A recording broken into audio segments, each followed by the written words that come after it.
All right. Looking at the food service program, in your packets, what I've given you tonight, just as an update, a snapshot, if you will, and you should have this in front of you, right? And explaining it to you. Not being an expert in food service, I don't know if we have any experts in food service, but we do know that we've worked really hard, Mr. Stokinger, myself, and the cafeteria workers with Whitsons, to try to work. If you remember, you take you back a little timeline. You know, $150,000 in the hole. We get that. We cut that in half. And now I want to call your attention to the green line to the right, the return to district. We're now operating at a profit at about $21,451 Hallelujah. at the end of January, which is incredible. Wow. Hampstead is it has a little bit of work to do. So that's the variance. That's what we're looking at. I've been assured that we're going to be in good shape. Now, what I have to do in the near future, what I've done, and I don't think I would have drilled down this deep if we hadn't taken this much time, right? So I've drilled this down by site into labor costs.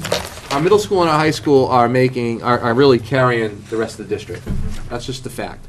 You know, we have an elementary school that's holding their own, breaking even, and then we have some schools that are upside down, meaning the labor costs far outweigh, and so we're really looking hard at labor. I'm going to have to reduce some labor in some of our elementary schools, primarily because what they do is they call it the meals per lunch hour, right? So they're expected to serve X amount of meals in a particular time, and so when that gets out of balance, and really the Whitsons people were very respectful, because this is what they should have told me 2 years ago.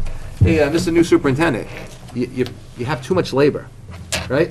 It wasn't food costs. It wasn't all those. It's the labor costs. So we kept people working. So we're looking at labor. I'm gonna need to make some adjustments to make this even a better line in those schools that are really operating at a significant loss.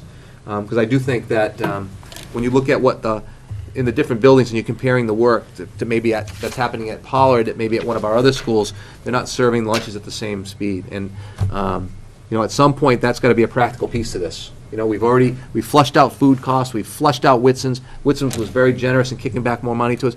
That's the final piece to this. So I'll be working with them in terms of how that looks moving forward. I don't think it's something we need to do, tomorrow, but it's certainly something I should be looking at as early as September to maybe reduce some of this labor. And I got to work that out so that it's done in the most respectful, responsible way, so that it's not, hurting people financially that have counted on us yet is still responsible for the district and the taxpayers. But we are in great shape as far as food services. Would you say, Mr. Stokinger? In comparison to years past, great shape. I was excited last year when I got this, and from what I understand, it's they feel really good about the spring. There aren't any surprise costs in here, like all of a sudden we're going to get hit with some big bill and it's not going to look right, from what I understand. So I keep working with them. We'll keep working on it. I appreciate your support, and I know there was some talk we were going to do this audit and come up with our own self-serve option, if you would. It's not necessary. We're doing a great job. You thank the people. I know Mr. Bealo enjoyed a great lunch over at the middle school recently, and with Mrs. Morris, and so. And I was very public in thanking her for an excellent experience. You certainly, and she appreciated it. I encourage you, if you have the time to, if you want to do that, the schools love to see you in that regard. It's like when you're invited in, it's not really an official visit where the school board has to vote on it. It's a little bit different. If you're invited for a particular event or something along those lines, that's different than an official visit where you're there to evaluate and take a look at it. That makes sense. That's where that differs a bit.